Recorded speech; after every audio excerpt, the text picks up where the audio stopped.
祷告。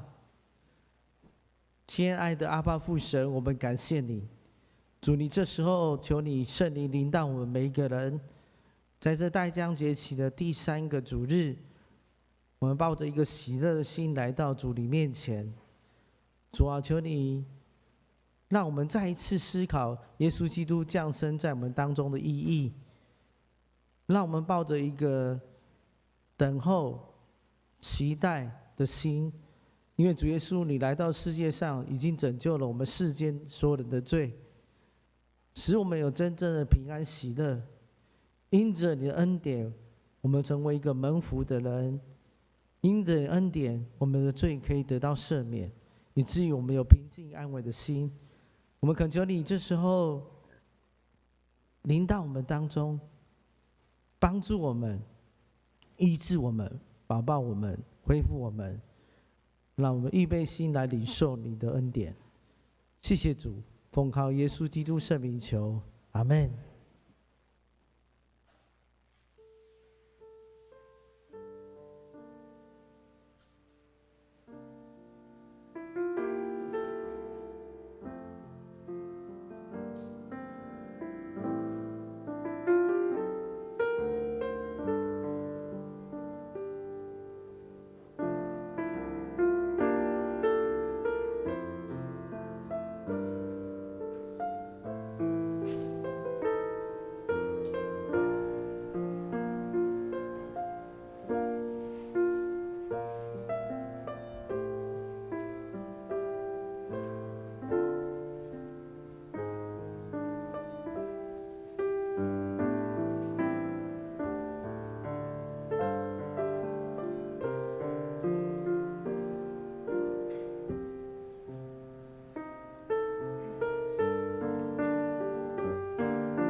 哈利路亚！又到令人欢欣的圣诞节期，让我们一同站立，用喜乐的心来敬拜我们的神。跟旁边的说，很高兴跟你一起敬拜，很高兴跟你一起敬拜。让我们一起来唱，将天敞开，敞开你的荣耀降下来，将天敞开，你的同在降下来。将天敞开，你的同在降下来，万国赞叹你，你是荣耀君王。天上地下，天上地下，何以敬拜？欢呼耶稣基督，圣者羔羊，荣耀归你。天上地下，在永恒里敬拜。哈利路亚，哈利路亚。让我们再一次将天敞开，将天敞开，你的荣耀要降下来，将天敞开，你的同在降下来，将天敞开，你的荣耀降下来，万国赞叹你，你是荣耀君王。让我们一起举起手，天上地下何以敬拜，欢呼耶稣基督，圣洁羔羊，荣耀归你，天上地下在永恒里敬拜，哈利路亚，哈利路亚，神就在这里，神就在这里，我们欢迎你，让一切焦点转向你，神就在这里，神就在这里，我们欢迎你，宝座前敬拜不停息。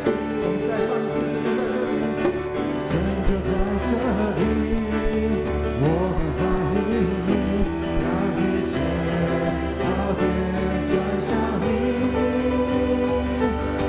神就在这里，我们欢迎你，宝座前敬拜不停。我们再向上面呼求一次，将天敞开，将天敞开，你的荣耀降下来，将天敞开，你的同在降下来，将天敞开，你的荣耀降下来，万国赞叹你，你是荣耀君，万国赞叹你，万国赞叹你，你是荣耀君王。再唱一次，万国赞叹你，你是荣耀君王。感谢主，让我们用敬拜来到你的面前。现在，让我们把心打开，跟耶稣说：欢迎你来，耶稣，我们欢迎你来，欢迎你来到我们当中，与我们一同敬拜。主啊，我们愿意把我们最真实的自己献上给你，你全然的接纳我们。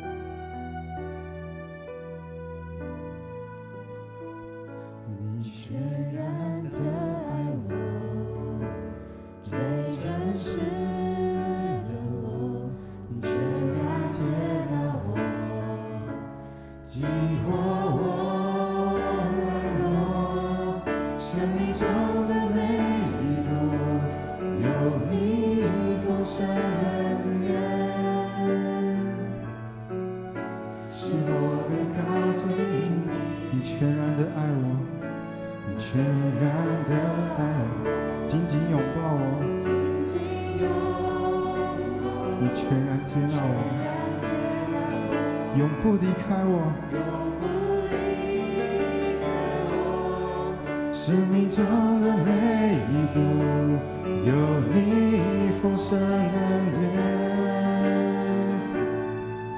使我更靠近。我们一起举起手来向上帝唱。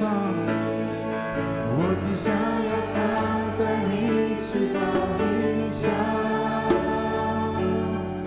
渴求能更多停留在你同在，生命最大的盼望就在你恩典之中，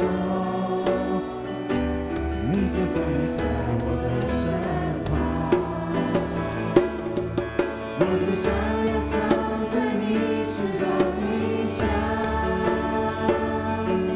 渴求能更多停留在你同在，生命最大的盼望就在你恩典之中，你就在我的身旁。我们再唱一次，你全然，你全然的爱我，紧紧拥抱我，拥抱我，你全然接纳我，永不离开我，生命中的每一步有你丰盛恩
耶稣他看我们是内心最真实的部分，而不是用世上的眼光来判断。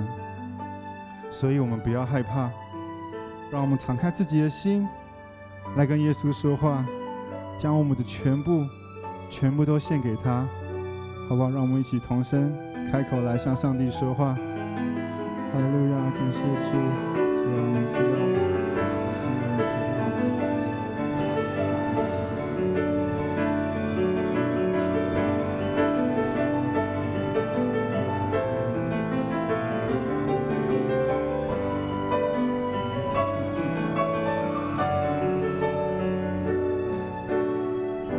我们让这个副歌再唱一次，来献给他。我只想要藏在你翅膀荫下，渴求能更多停留在你同在。生命最大的盼望就在你恩典之中，你就在。这一次我们可以把手放在我们心上，一起来唱。我只想要藏在你翅膀荫下，我渴慕就更多停留在你同在。生命最大的盼望就在你恩典之中，你就在我的生命最大的渴望。生命最大的盼望就在你恩典之中，你就在我的身旁。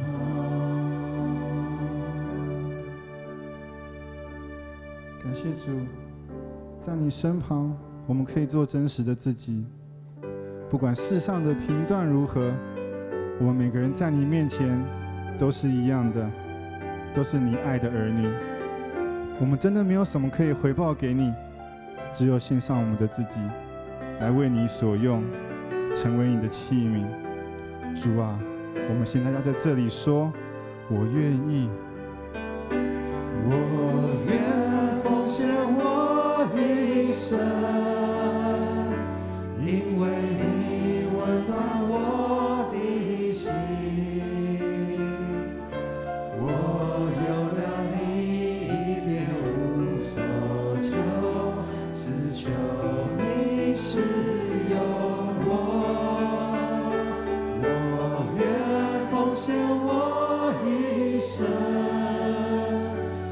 宣扬称颂你恩典，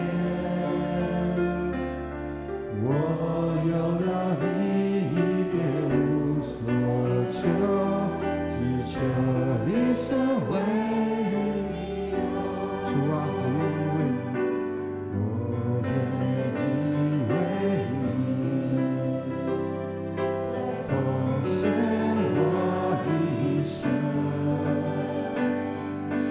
我愿意为你来奉献我一生。因为你给我生命，因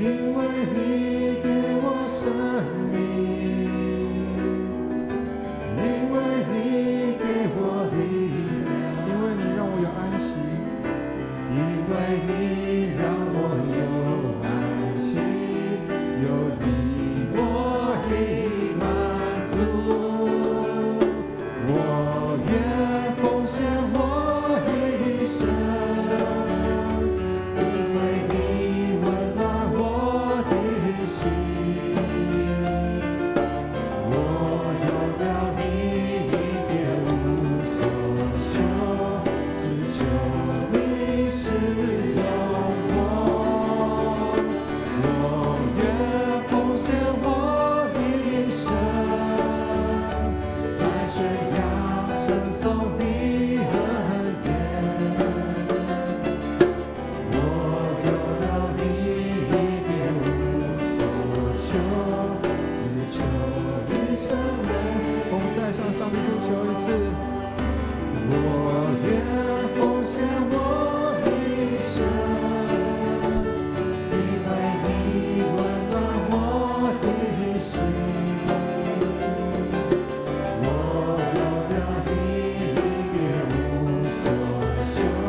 举手。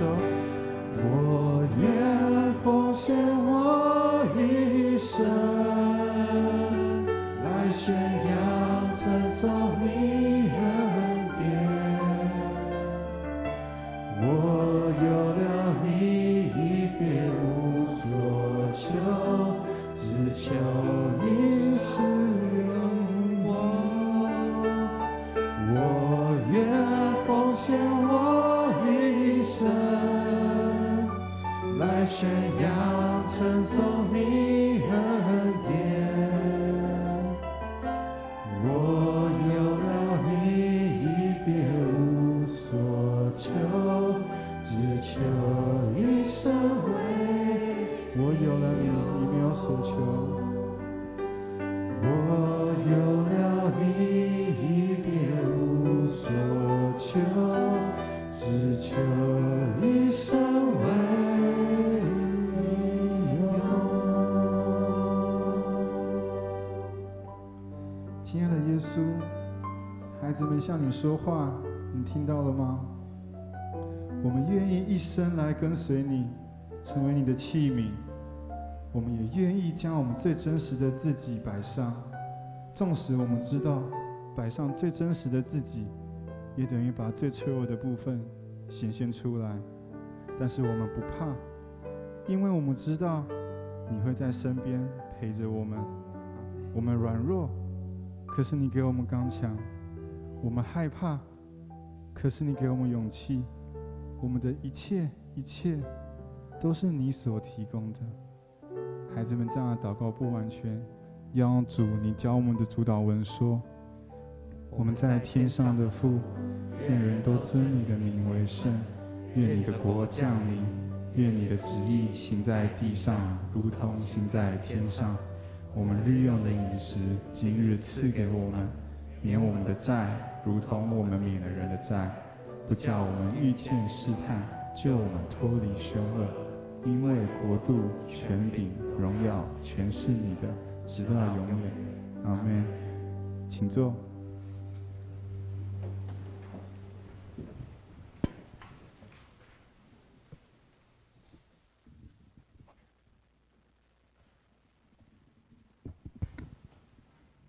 各位弟兄姐妹平安，感谢敬拜团每次都带来感动的敬拜，让我们每一个人在敬拜的当中不是只有敬拜团在敬拜，其实敬拜团的目的就是帮助我们每一个人能够更深入在敬拜当中，也能够更安静心在礼拜。接下来我们要一起读今天的圣经。记载在路加福音1章26到35节。路加福音1章26到35节，如果可以的话，我们可以一起来读，请。到了以利沙伯怀孕的第6个月，天使加百列奉神的差遣，往加利利的一座城去，这城名叫拿撒勒。到一个已经和大卫的后裔约瑟订了婚的童贞女那里，她的名字叫玛利亚。天使进去对她说：蒙大恩的女子，我向你问安，主和你同在了。玛利亚因这话就很困惑，反复思想这样问安的意思。天使对她说：玛利亚，不要怕，你在神面前已经蒙恩了。听着，你要怀孕生子，你要给他起名叫耶稣，他要为大，称为至高者的儿子。主神要把他大卫的位给他，他要做雅各家的王，直到永远，他的国也没有穷尽。玛利亚对天使说：这怎么可能呢？我还没有出嫁。天使回答说：圣灵要临到你身上，至高者的能力要荫庇你，因此所要生的儿子必为圣，称为神的儿子。愿上帝祝福听他的话，并且也照着行的人。今天我们的信息彭牧师要带给我们的信息是：主，我愿意。让我们一起恭敬来听。要讲信息之前呢，我们请我们的国中少年诗班来献诗《主与我同行》。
我们一起同心来祷告。亲爱的天父上帝，我们感谢你，你是看顾我们的神。在这礼拜当中，我们经历很大的地震，虽然我们心里面有些慌张，甚至恐惧害怕，但是你保守看顾，使我们没有遇到非常大的灾害。但是求主，你施恩怜悯我们，让我们知道要常常学习感谢你，数算神你的恩典。今天是代降节第3礼拜，我们抱着一个喜乐的心来到你的面前，要同心敬拜你。愿你施恩的手临到我们，使我们再一次思考耶稣基督降生在我们中间的意义。我们祈祷你圣灵再次充满我们，使我们有真正的平安喜乐在我们的心中。我们这样同心祷告，在你面前，乃是奉靠耶稣基督圣名求，阿们。今天我们刚才读的经文当中有讲到玛利亚未婚要生子，这是一个很大的挑战。你想想，玛利亚大概是几岁？大概不会是很年纪很大的，她是一个适婚年龄，可能跟你们差不多，比你们大一点点而已。因为在以前的年代，结婚都是比较早，可能20岁以前就结婚生孩子了。这个对玛丽来讲，听到一个消息说你要未婚怀孕生子，这是一个非常大的挑战，也是一个非常不容易的事情。因为在过去那个年代，不像台湾现在的社会，未婚生子在台湾好像是现在是没什么压力，稀疏平常。可是，在那个年代，如果你有婚约了，在这婚约当中订婚了，1年期内还没有真正的嫁娶的时候，如果你有怀孕生孩子，这在律法上他们会被石头来打死。这是一个很严重的事，也会使整个家族来蒙羞。但是玛利亚从天使接受到的是命令啊，不是可以选择的。天使没有说有一个上帝要赏赐，透过你未婚怀孕生子，你可以选择，不是啊，它这是一个命令，不是一个选择或可以逃避的事情。他需要很大的勇气和信心。万一他的未婚夫约瑟不接受，这种事情张扬出去，他可能就面临家族的一个羞辱，或是死刑。你可能会说，那这么大的挑战，他可以不接受吗？这么大的挑战，他可以选择不要吗？好像不行。对我们基督徒来讲，什么是罪？罪就是像个射箭没有射中目标。当神要我们去做，我们不去做的时候，就是一种的罪。但是这种挣扎和挑战，若是临到我们，我们会去怎么样看待呢？我们会用什么样的想法或心态去看？第一个，我们要跟大家讨论是信靠神应许有喜乐平安。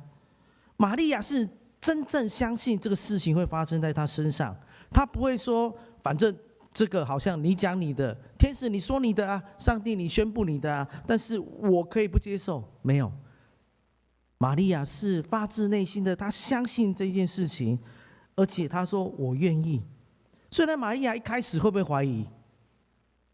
会呀，她说这个事情总会发生，我还没有嫁娶耶，我只是订婚而已，那怎么会发生这种事？天使为了让她更相信、更明白，他说：想想你的亲戚伊丽莎伯不是很年老，上帝赏赐她孩子吗？这不是一个幻想，这也不是婚前的焦虑症。真的，这事情要临到她身上，玛利亚就接受了。什么是信心啊？信心不是我们对环境或对一些事情的把握，信心是抓住上帝的应许。信心不是一个感受，信心不是一个想法，信心是对上帝话语的一个相信、接受。其实很多人我们都会顺服神的话，可是我们难免都会担心，可能会遭遇更多的痛苦、麻烦的事。但是呢，唯有我们相信神的话，我们才有真正的喜乐平安。这种喜乐平安是没办法假装的。玛利亚听到了神的话，她接受了，她心里平静安稳，这是很不容易的一件事。但是因为她相信神的话，今天如果我们相信神的话，我们心里才有真正喜乐平安。你想想看，她相信了神的话，她等待，甚至她怀孕的时候，在等待孩子出生的时候，她才有真正的喜乐啊。她如果没有相信，他心里一定是恐惧害怕。他抓住了神的应许，他相信这是神的作为。怀孕了，等待孩子出生，本来是很喜乐的事，但是对他来讲很挑战。但他是因为他的相信，所以成就了神要做的事。神在他生命当中要做的事，他凭着信心抓住神的信息，相信。所以你看，上帝有安排啊。派一个使者向约瑟，他的未婚夫说：“你要只管把玛利亚娶过来。”上帝会动工的。在今年，我在最近看到了一个见证，在高雄牧者合一协会的一个理事长，他叫谢来新牧师。我以前在高雄有碰过他，他是丰盛教会主任牧师。他在去年的年初。后来检查到这个腹部有胀胀的，他就去检查，一检查不得了，你知道他生病啊，生病之前他是一天可以跑多少步？10000步哎！我们现在还有在跑步，可以跑10000步的以上的举手。他可以早上就跑10000步的，身体很健康。可是检查到就是大肠癌，一检查第3期。你想看这是不是一件很挑战的事情？可是他的师母呢，就听到还没有知道这个消息之前呢，他听到了上帝跟他说话。他说：“我要大大使用你的丈夫，我要使用他来做我的见证。”那师母还没有听到牧师跟他讲这个信息的时候，他想说：“到底发生什么事？”没想到一听到就是这个谢牧师他的大肠癌第3期。在这当中的时候，他们当然是很担心，也伤心，也难过，祷告、寻求，而没想到呢，就准备开刀。第一次开刀的时候呢，这个牧师啊，为了搬一个东西啊，把那个冰箱卡住，拉一下，哇，脊椎第3节的地方歪成90度，那个腰都直不起来啊。他说：“神啊，你不是要使用我的先生吗？不是要帮助我们吗？怎么还没开刀前就遇到这个事？那 X 光照出来，那个脊椎第3节的地方是90度啊！”师母在祷告当中，晚上，上帝让他看到一个异梦。那个异梦呢，是看到有一个人手伸到他先生牧师的皮肤里面，手伸进去，把那皮肤打开。有3只像蜜蜂的天使飞进去他的皮肤里面，然后又飞出来，皮肤又拉起来。没想到隔天他去看医生的时候，医生照那 X 光啊，哇，哈利路亚，赞美主，那直接怎样？直起来了，恢复了。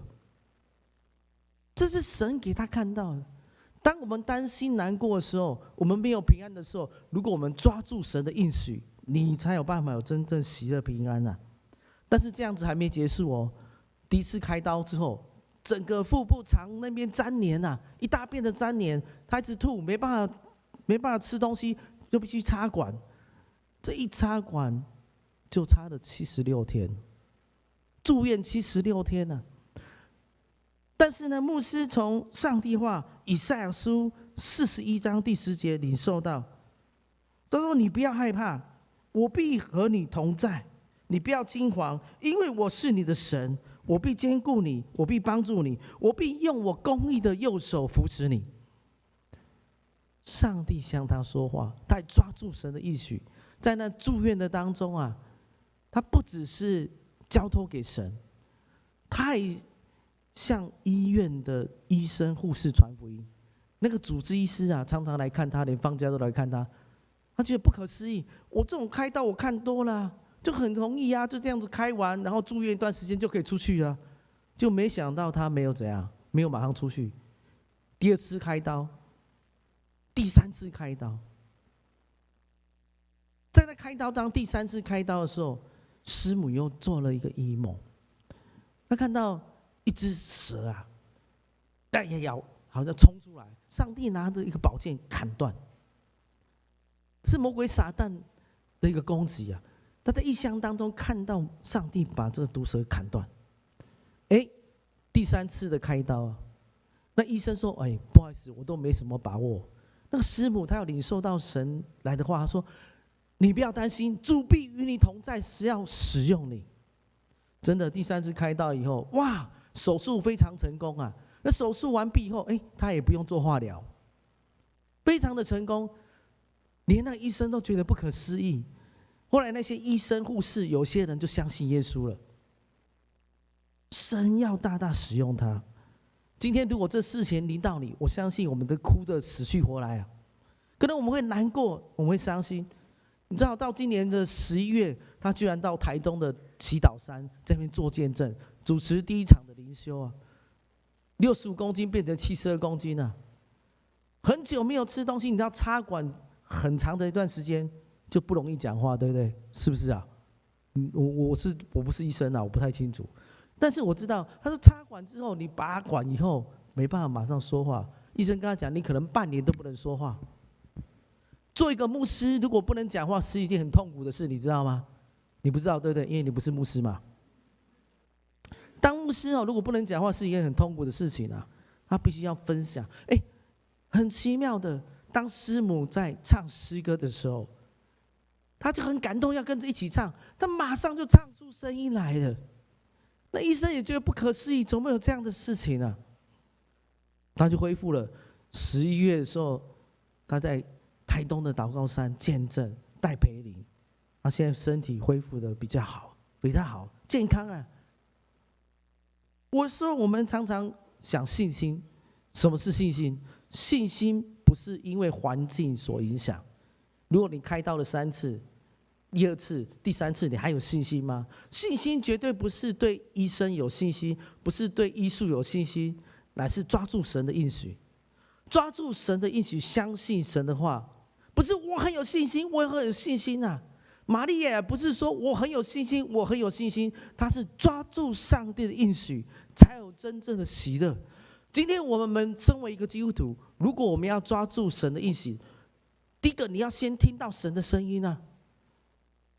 刚才我们带领敬拜的说，我们向上帝祷告，我们向上帝说话。什么是说话？说话是有来有往的。当你听到神的话，就像玛利亚一样，听到神的话，相信神的话，你才会带来真正的喜乐平安了。如果你没有听到神的话，你会很恐惧害怕，你没有真正的喜乐啊。第二个，以神的旨意为喜乐。我们的基督徒生命也不是只有停留在我们病得医治而已，我们要以上帝的旨意为喜乐。玛利亚说什么？在46节、47节说，玛利亚说：“我的心尊主为大，我的灵以我的上帝、我的救主为乐，因为他顾念他卑微的婢女。”玛利亚她说我的心，她听到以利沙伯说肚胎中的孩子在跳动的时候，她说我尊主为大，我尊主为大，我心里是以上帝为大。今天我们做基督徒跟别人不一样，我们的上帝希望我们跟他同步，以上帝的旨意尊主为大的人，他的生命是跟耶稣有一样心跳、有一样感动的人。当耶稣难过的时候，他会难过；当耶稣喜乐的时候，他会喜乐。这是以上帝的旨意为中心的人。玛利亚，他说：“我愿意尊主为大。”你知道他要面临多大的挑战吗？但是他相信，若是这是神的旨意，他相信，而且他会带来喜乐平安啊！这种喜乐平安不是一般人可以体会的，是我们相信耶稣的人可以体会的。这种喜乐是发自内心的，会带来我们的心里平静安稳的。一个真正以神为旨意的人，并不会在乎自己的状况，不会在乎自己的想法，乃是跟耶稣有一样的体会，乃是跟灵里的深处，跟耶稣有一个同步，有一样的想法。之前我们读了尼希米记你想尼希米是怎样的一个人？他不是跟上帝有一样心思意念的人吗？当他看到这个耶路撒冷的城被烧毁了、被毁坏了，他心里忧愁啊。他跟上帝一样，他跟上帝的是同步的。当上帝难过的时候，他也是难过。他看到耶路撒冷城荒废成这样，城墙破掉，他在王的面前笑不出来啊。他是难过、忧伤。今天以上帝为旨意的人，不是永远平顺的。但是呢，他的心思意念想法会跟上帝一致的。我们今天有尊主为大吗？我们有像尼希米一样吗？你想要一个更喜乐的生命吗？如果你要有一个更喜乐的生命，就是我们要听到神的声音，跟耶稣有同步。尼希米他听到了，他也回应神了，那就回耶路撒冷修建城墙啊。他大可以在宫里面好好当个酒政啊，干嘛跑到那么远的地方，回到故乡耶路撒冷重建城墙呢？但是他有喜乐，他做这件事有盼望，他有喜乐，因为他跟上帝有同步，有一样的想法。今天神很可能透过我们读圣经、祷告灵修，或属灵的同工，或我们亲密关系的夫妻当中，我们透过环境、异象、异梦，上帝向我们说话。当我们听到神的话，当我们实践神的话，我们心里才有真正的喜乐。我们的灵里会被提升，我们不是只为自己而活的一个基督徒。常常也会有人问我说：“牧师啊，可是我就听不到上帝的声音啊！上帝有讲，我没有听啊，没有听到啊！我不知道我们当中有没有人被问这个问题。我们常常当牧师被问这个问题呢。上帝有向我们说话吗？不读圣经就知道神的旨意啊？有这么简单吗？不只是这样啊！我们要听到神的声音啊！那有什么会神拦阻我们享受这种喜乐平安呢？什么拦阻我们相信神的话，以致我们没办法享受这种属灵的喜乐呢？第一个就是自我，不可能啊！我听不到上帝的声音，这是其中一种，那你就永远听不到。那自我呢，就是我想做主，上帝你不要出声啊，你永远听不到，因为你想自己为中心啊。我要怎么做？上帝你做的太奇妙了，超过我所能控制、所能想象，所以我自己做主就好，你全部不要干涉我。你自我很强的人，你很难听到上帝的声音，因为你要自己做主，不让上帝做主。还有呢，环境，上帝有时候会透过一些环境向我们说话。上帝透过一些状况向我们说话。你西米看到那个城墙，听到别人所讲的，从耶路撒冷城所回来人所分享的，他知道这环境是这样，但是呢，他也知道神的心是怎样。但向上帝祷告，上帝也回应他。但是有时候环境呢，造成我们的困扰，就是社会的观点是这样，我不能相信。从玛利亚的角度来讲，社会的观点不可能未婚怀孕生子，这是超自然的现象啊。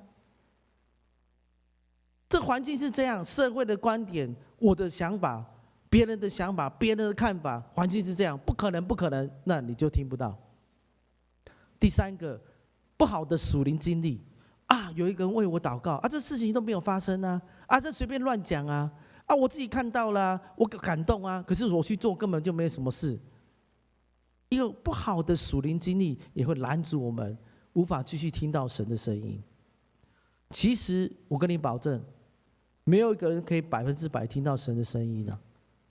牧师也是一样啊，有时候我们听到神的声音，我们还要再查验呢；有时候我们听到神的声音，我们还要去看呢。神啊，真的是这样吗？神啊，求你教导我。我们常常会经历到这样的问题但是你有想看看，当你骑脚踏车，当你游泳，当你学习一个运动的时候，你骑第一次你就会骑了吗？不是嘛？你可能骑脚踏车，你跌倒几次？几次啊？你跌倒几次？2次、3次、好几次、5次，你才会学习骑脚踏车。但是你真的会骑吗？会啊。可是我们坏的属灵的经验，让我们觉得我们听不到神的声音，让我们没办法相信神的话。第四个，魔鬼撒旦。魔鬼撒旦总是设下一些陷阱，让我们没法领受神的话。撒旦总是跟我们讲不可能这不是神的话啦。你想尼希米他要重建城墙的时候，他们透过这些外邦人，魔鬼撒旦通过这陈巴拉跟亚多比亚，他们一直在跟尼希米讲：你们重建这城墙，你们犹太人是不可能啊。但是，在神不可能吗？我们要相信神的话。那什么样的方式？当你听到神的声音，有时候我们会疑惑。我跟大家分享一些属灵的原则，但是这不是绝对的原则有时候我们要去看。第一个，同感受一圣灵。当玛利亚来到这个伊丽莎白的家里的时候，你想想看，发生了什么事？肚子里的肚腹当中胎儿跳动啊！他说：“你是有福的。”伊丽莎白跟他讲说：“你是有福的。”哎，玛利亚有没有想？哎，你怎么感动跟我一样？因为天使曾经跟我讲过，后来伊丽莎白跟这个玛利亚还住在一起3个月啊。他们在分享什么？分享他们的经历，他们在分享他们上帝发生在他们生命当中的事情和感动啊。今天我们要查验是不是神的话，我相信应该有些人跟你会同感一灵，应该有些人会跟你有一样的感动，不可能只有你自己有这个感动啊。第二个，要以圣经来过滤，这是最重要的。我们要做领受神的话，要去查验这是不是神来的。上帝的话，圣经是最重要查验的标准，但是不是照字面的意思。像当守安息日啊，很重要，对不对？那安息日可以治病，这法利赛人跟耶稣就不一样。所以，当我们要读整本圣经的观念来去过滤，这是不是从神来的话？第三个，有同样的见证，有同样的见证。玛利亚刚开始非常疑惑啊，但是呢，她发现天使跟她讲说，你的亲戚伊丽莎白也是年老才怀孕啊，未婚怀孕这个事在上帝并不是难的事啊。有时候我们去看别人见证，原来你也是这样，原来上帝也可以医治别人，也可以医治你，也可以医治我，有同样的见证。第四个，放在心中等候。如果我们还没有完全确定之前，我们就把这事情先放在心里，反复的思考和祷告。就像玛丽一样，她听到天使所讲的，她把天使所讲的反复放在心里去思考去想。当她碰到伊丽莎白了，伊丽莎白腹中胎儿跳动了，哇，有一样的感动。他们在分享讨论的，是的，他知道这是神的作为，这是神的作为。那还有呢？第五个，带来属灵上的平静安稳。当玛利亚说领受天使所讲的时候，心里一开始十分惶恐不安，但是他反复思考，放在心里。天使对他说：“玛利亚，你不要害怕，因为上帝施恩给你。”当天使说你不要害怕的时候，他开始领受一个真正的平安。今天我们可能遇到一些困难，你说这是上帝你要我去做的吗？主啊，这是你的旨意吗？可能我们有时候怀疑，但是你不要只看环境，你也不要只看别人。有时候上帝会给你一个属灵的平安放在你心里。当你决定的时候，你会觉得很奇怪，我有属灵上这个平安那种平安不是世人可以领受的。就像你带领别人信耶稣，当他信耶稣受洗的时候，哇，你那个喜乐平安属灵上的满足啊。第六个，当你做这件事，当你实践这个好像是上帝的话的时候，你会谦卑高举基督吗？高举耶稣吗？当玛利亚她这样去做的时候，她是高举自己吗？不是，她是高举耶稣。当谢牧师他领受上帝话，上帝要帮助他们医治他们的时候，他们是见证啊。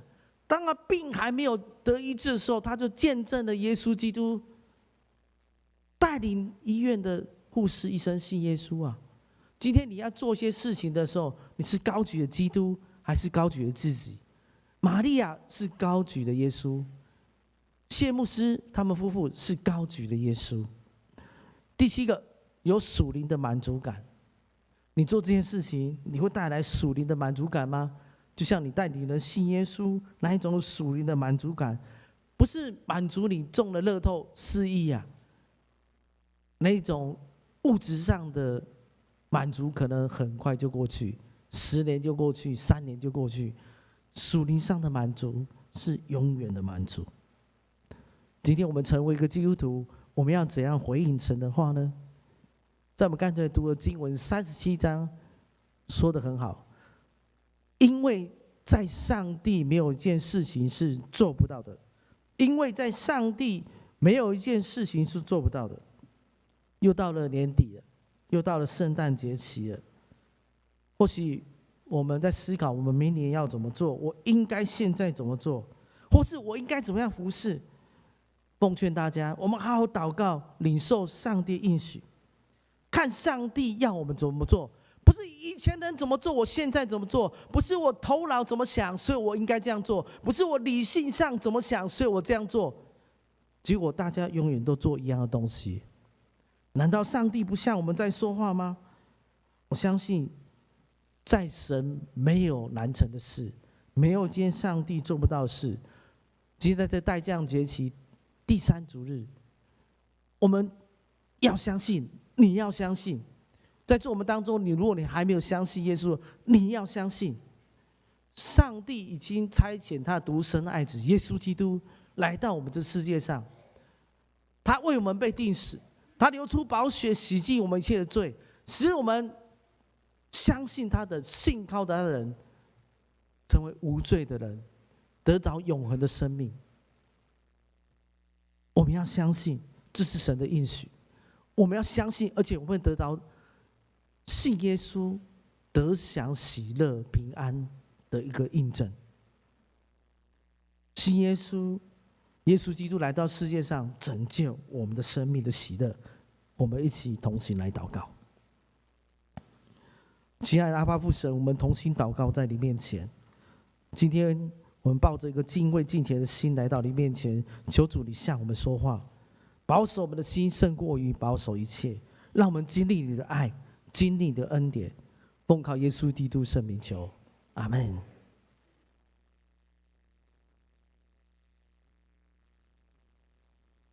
今天是圣餐主日，我们要来一起恭守圣餐。在守圣餐之前，我们先一起起立来念使徒信经。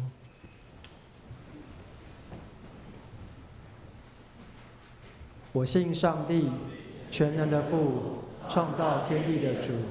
我信我主耶稣基督，上帝的独生子，因圣灵感孕，由童贞女玛利亚所生，在本丢比拉多手下受难，被钉在十字架上，受死、埋葬，降在人间。第二天从死人中复活，升天，坐在全能父上帝的右边。将来必从那里降临，审判活人死人。我信圣灵，我信圣而公之教会，我信圣徒相son，我信罪得赦免，我信身体复活，我信永生。阿们。那我们一起来恭守圣餐。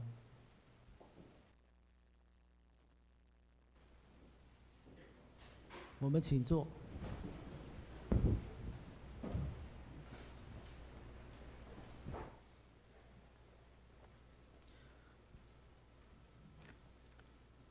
奉主耶稣的名，欢迎凡属于他的教会，按照教会的规定可领圣餐者，我们一起来领受主的圣餐。亲爱的弟兄姐妹，请听主耶稣对凡他相信他人所恩典的话。耶稣说：“凡劳苦担重担的人，可以到我这里来，我就使你们得安息。”主耶稣说：“凡劳苦担重担的人，到我这里来，我就使你们得安息。”我们一起来同心祷告。亲爱的天父上帝，你是听我们祷告的主。我们这时候要来省察我们自己的罪，让我们在耶稣的爱的恩典里面，我们得蒙饱足。耶稣啊，我们照着保罗所传下来，我当日传给我们的，从主所领受的，就是主耶稣被卖的那一夜，你拿起饼拨开说：“这是我的身体，为你们而舍的，你们应当如此行，为的是纪念我。”今天我们抱着一个谦卑的态度来领受，相信主你为我们摆上的。谢谢主，奉靠耶稣名，阿们。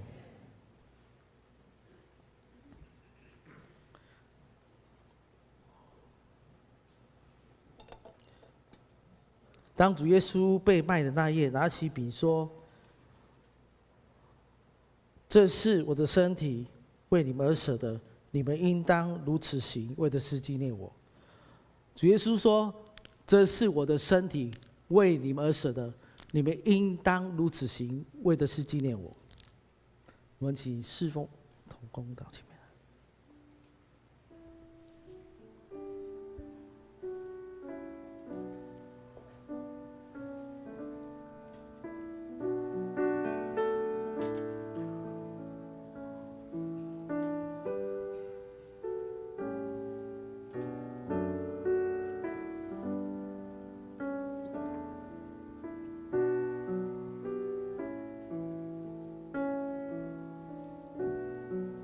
主耶稣说：“这是我的身体，为你们而舍的，你们应当如此行，为的是纪念我。”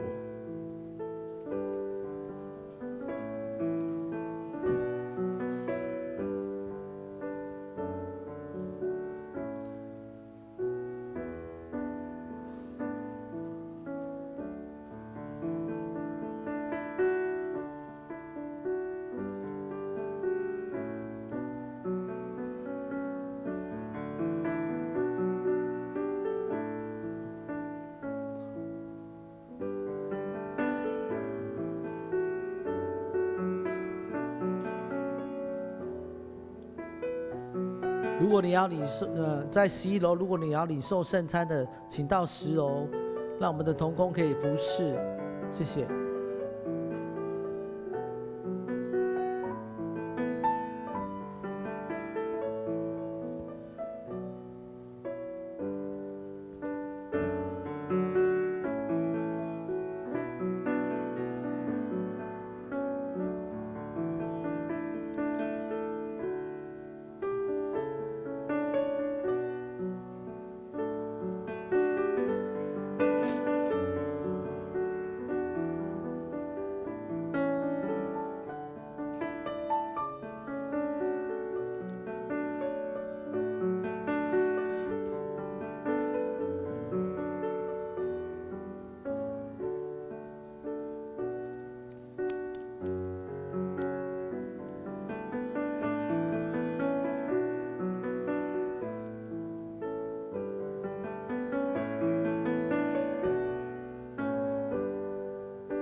这是基督的身体，为我们舍的，我们应当如此行，为的是纪念他。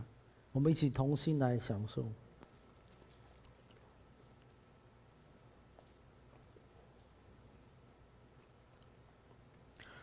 耶稣说：“这杯是新约，用基督的血所设立的。你们每逢喝的时候，应当如此行，为的是纪念我。”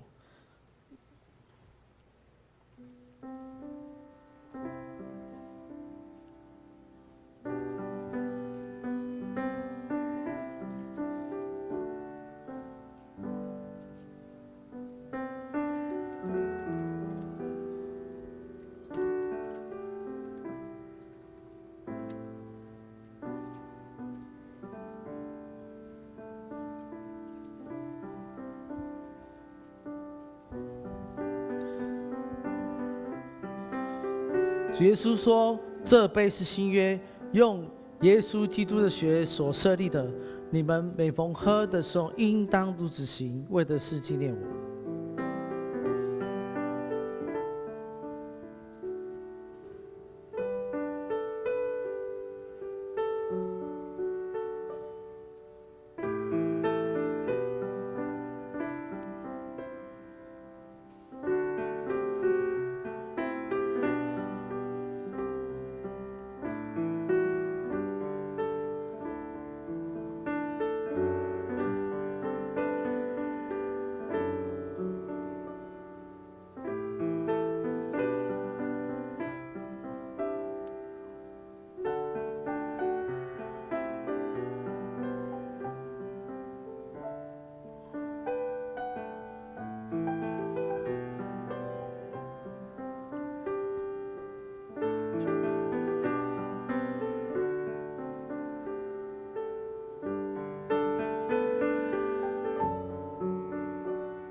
这杯是新约，是耶稣基督的血所设立的。每当喝的时候，应当如此行，为的是纪念他。我们同心来享用。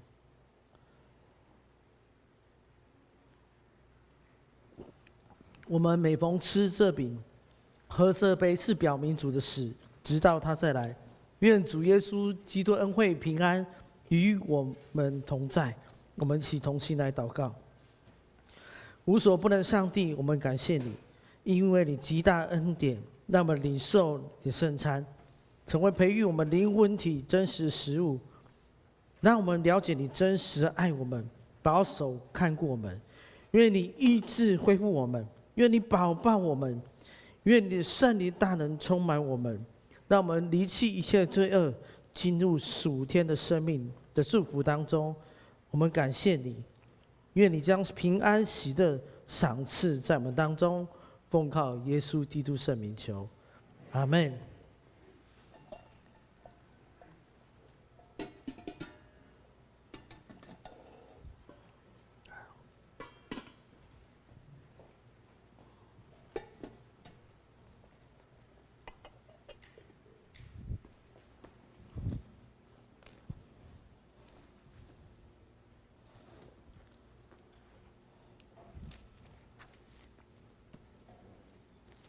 这个时候，让我们一起预备心来奉献。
让我们一起起立做奉献的祷告。亲爱的父神，谢谢你，我们的一切都是你所赏赐的。我们应该奉献的不只是金钱，更是我们的全心全人。主，我们要向你说，我在这里，请差遣我。我们愿意献上我们的一生，成为主你合用的器皿。感谢主，我们这样祷告是奉靠主耶稣基督宝贵的圣名求，阿们。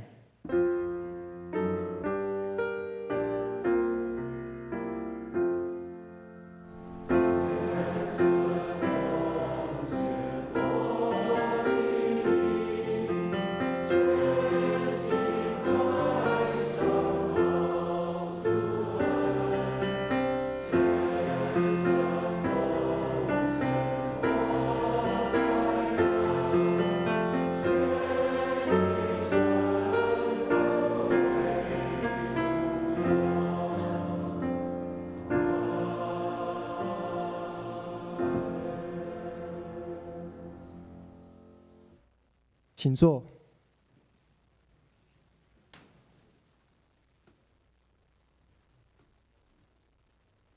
在这边做简单的报告。本周特别事工，第一点，本主日为待降节第3主日，点燃第3根紫色蜡烛，代表喜乐。让我们再一次因为经历主耶稣基督为我们而降生，让我们从罪恶中得着赦免、释放与真自由，享受真正的喜乐。今年的圣诞节庆活动刊登在周报内的第17页，请大家一起关心、参与、代祷，并欢迎索取文宣单张，可以邀请慕道友来参加。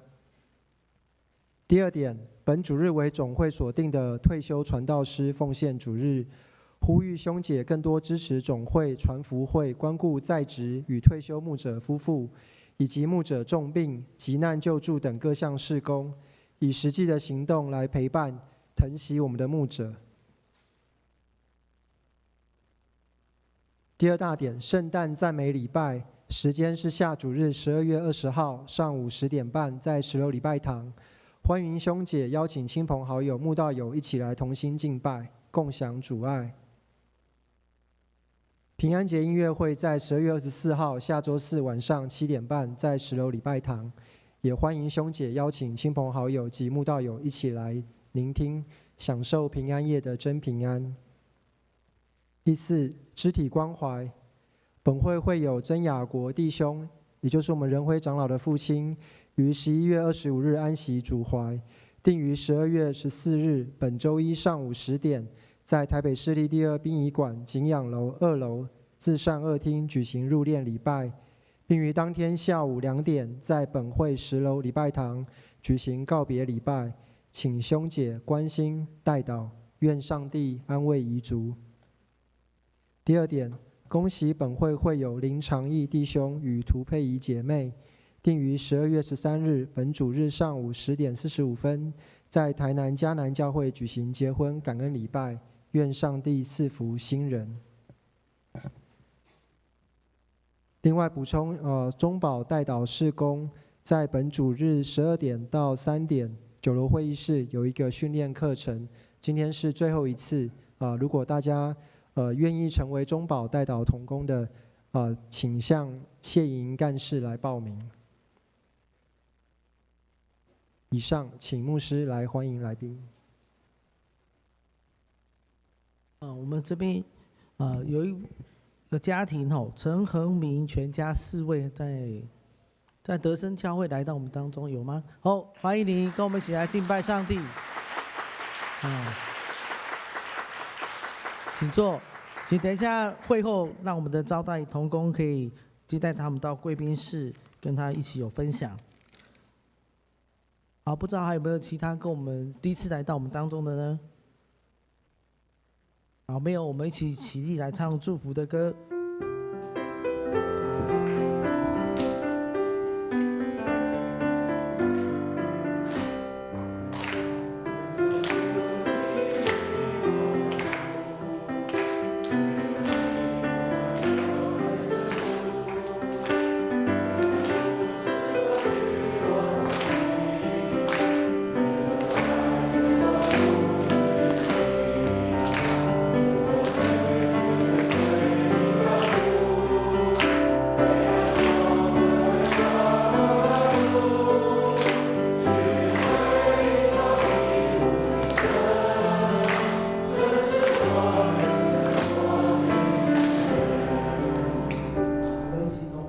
受上帝的祝福，愿耶稣基督的恩惠、上帝的慈爱、圣灵感动我们，让我们得享真正的喜乐跟平安，让我们抓住主你的旨意，超过我们人所想的。愿神你带领我们走前面的道路，直到永远。阿们。好，跟你旁边行平安礼，耶稣爱你，我也爱你。